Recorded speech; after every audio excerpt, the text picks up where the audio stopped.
Hi, I'm Dr. Jaime Module. Welcome to Module 2, Reprogramming Our Negative Core Beliefs. In the course, If You Want to Fly Higher, You Must Be Lighter. This topic is really important, as all of them are. Certainly, as we understand that there's more to our lives than the suffering, then we need to do something about that. And so we need to start with what drives our behavior. And so we have negative programming, negative beliefs about ourselves as a result of all kinds of experiences that have been reinforced over time, and that we've kind of normalized and made them become the ways that we think are normal.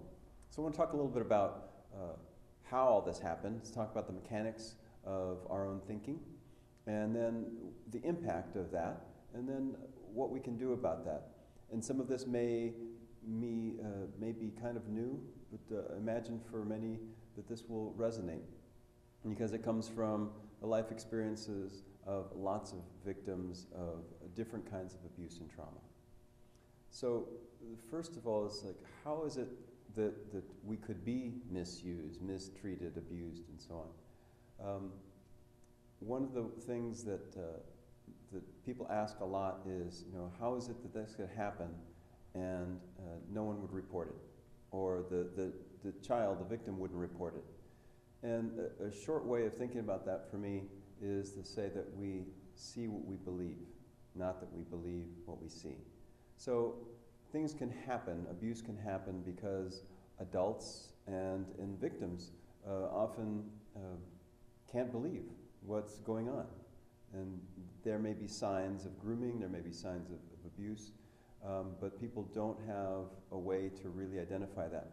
There's a story that will help clarify that. Years ago, there was a Challenger space shuttle that blew up, and astronauts' lives were lost. And in the congressional hearings afterwards, there was a testimony of different scientists. And one of the scientists in particular talked about how the screening process for a safe launch had been reduced from a team of many people representing many different agencies to just 3. And the night before that fateful launch, the president called. So Reagan called and said, this is really important to our space missions and to national profile and so on. So I really hope this launch is going to go forward, even though this one scientist had come forward with pictures of the O-rings that had been deteriorated. They had collected out of the ocean, showing that there was a correlation between the temperature and the destruction of those O-rings, and so how there was more risk when they were launching in colder temperatures. And the team said back to this person, you don't have enough evidence to prove what you're saying. And so here we have these scientists who are looking for a particular kind of evidence, a kind of study that would maybe look at thousands of launches and lots of different data that they could compare over time.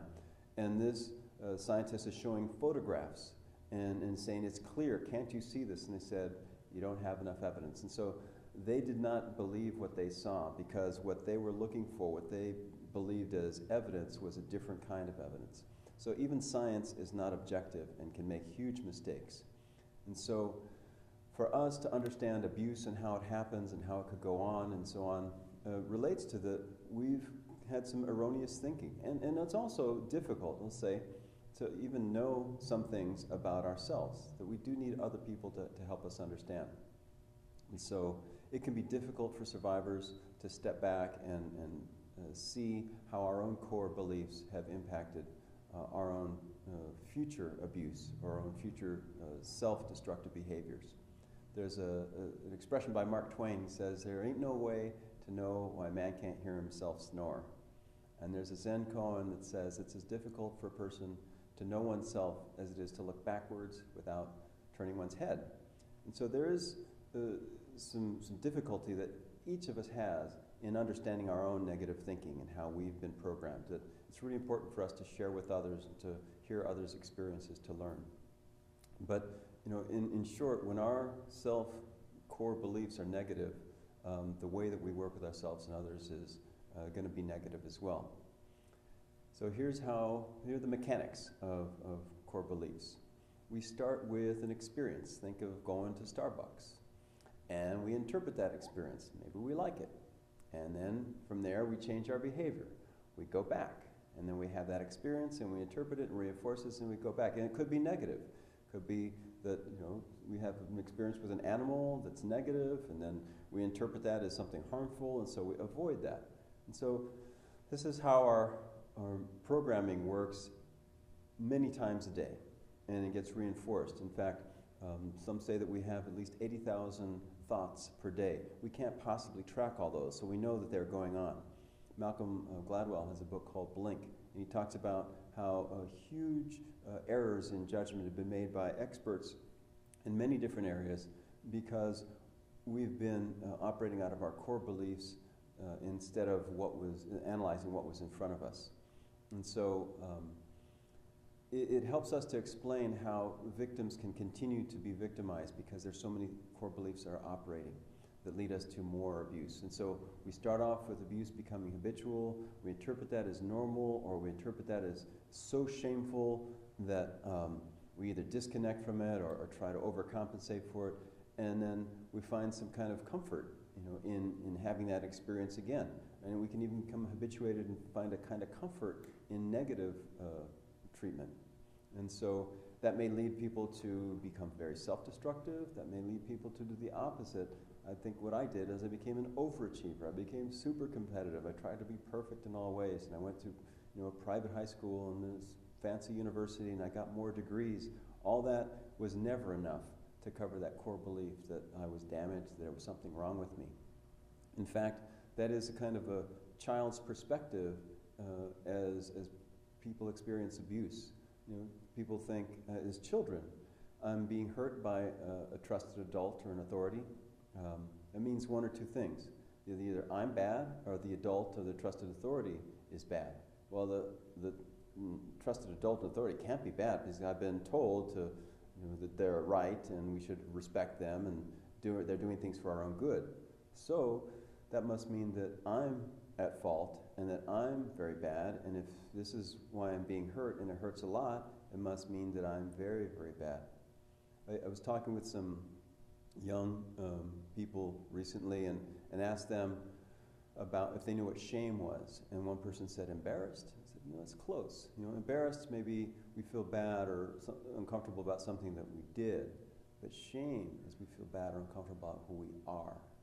And so there's this deep programming that we've started to internalize as children and then have continued to work with throughout our lives. So where do we get these core beliefs? Well, from our families, from immediate people around us, from society and so on. A couple of big ways that we're socialized is in gender. So males are socialized to have no emotions, to be super responsible, to stand up for ourselves and be aggressive, to never cry, to always be tough, to know all about sex, to be dominant over others, particularly women, to be in control, to never back down, to be strong, to take whatever physical difficulty.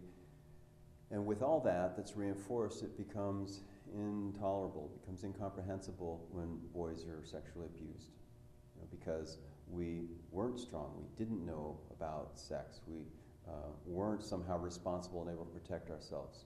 And similarly for young women, we've received all kinds of harmful, deforming images or rules of what does it mean to be a young woman, to act sexy and at the same time be polite. Very contradictory. To take care of other people at the cost of ourselves, to take care of children, to be submissive, to put our own needs aside and be dependent on others, to be available to men and others, to be pretty. And watch any sitcom even on TV, and you'll see these stereotypes often played out. And so we internalize those and then internalize responsibility for the abuse, that somehow we attract, we're the cause of it, we invited it somehow. Women often report feeling tremendous guilt and shame about being responsible somehow for inviting the abuse. And men often have some of that and also this tremendous shame about not being strong enough to defend against that. And so the impact of abuse, the way we've interpreted that, is profound. And think of, there's an awful experiment about scientists took a frog and put it in hot water, and the frog jumped out, but then they took that frog and put it in water that was gradually warmed over time, and the frog died, right? Because it had been conditioned to not be able to differentiate between the danger as it was going on. And this is what happens in grooming, that people are conditioned to trust adults more than themselves, to internalize responsibility and shame and so on. And all of this happens to the destruction of the victim. And so we've been programmed, we've been deeply impacted to often feel powerless and helpless and voiceless and meaningless and purposeless. And so it's no wonder the victims are depressed.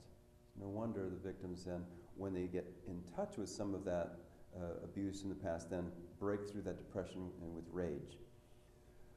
And so be rageful about the impacts, that often victims are impacted intellectually, academically, are depressed, have anxiety, and don't do so well in school, or in my case, did super well in school, but not happy in many other ways, or promiscuous. There's later on develop post-traumatic stress disorder is very, very common, can be very self-destructive or violent, destructive to other people, have chronic illnesses. There's so many impacts because we've internalized this responsibility for this abuse and haven't been able to understand that that's going on in our own heads. So this core belief of being worthless or helpless or voiceless or powerless is what we really have to get at. And a great resource is Dr. Howard Fradkin, who's worked with men in male survivor. He has some rules for people in their own rebuilding, and I'd like to share some of them with you. And then I'll ask you to go to the chat room and share your experiences with others and work through the workbook and work on the next steps. But he says a few things. One is, I will practice being disloyal to dysfunctionality and loyal to functionality. So if we don't know what that means, then you can look at some of the lists and chat with other people about how we started to learn what is actual functional versus dysfunctional. I give myself permission to connect with loving, affirming, and strong and sensitive people in my life. That's a big deal. Often we attract or kind of just figure we settle with whatever people give us and whatever kind of treatment we get. I release and forgive myself for any responsibility I have accepted in the past for my abuse. This is a critical piece because I found in my own recovery, after finding the rage for what had happened and the betrayal, I put a lot of emphasis on the betrayers and other people, and then realized that as I had been abandoned and abused and ashamed, I had internalized that, and I had abandoned myself, become abusive to myself, and ashamed of myself, and had done that to others, not necessarily sexually, but I'd abandoned others in many ways and been harsh and critical of others and shamed others as well. So I need to forgive myself for internalizing that kind of negative beliefs. There are others, the rules and suggestions that he offers. Those are in the workbook and in the chat room. Look forward to working with you. And before we stop, just take a breath. Just take a deep breath. And let yourself get back in touch with yourself. That's the beginning of starting a healthy core, is to start to breathe, start to let our own thinking come together in ways that are good for us. So I look forward to joining with you as you continue this discussion about being healthier in body, mind, and spirit.